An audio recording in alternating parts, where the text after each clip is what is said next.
Là-bas, au loin, j'ai entendu du bruit. Nous sommes allés voir. Les personnes d'Ifremer mettaient Victor à l'eau. C'est une grosse machine, un submersible. Victor descendit progressivement jusqu'à moins 3000 mètres pour explorer les sombres et obscures plaines abyssales. La pression était forte et il y faisait froid. Le submersible alluma ses projecteurs et vit le fond. Il était recouvert de nodules polymétalliques, de vases et de sable mélangés. Il y avait très peu de lumière, donc pas de végétaux, peu de nourriture. Et pourtant, Victor rencontra des êtres vivants. Le robot vit d'abord un grenadier passer.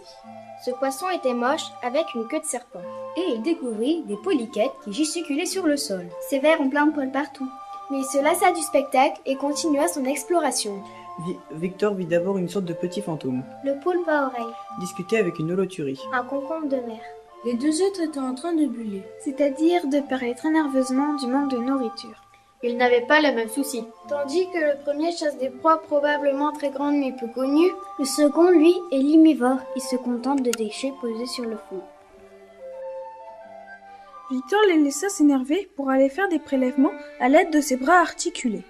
Il essaya de ne pas abîmer les fonds marins et de limiter les traces de son passage pour ne pas perturber les êtres vivants des abysses.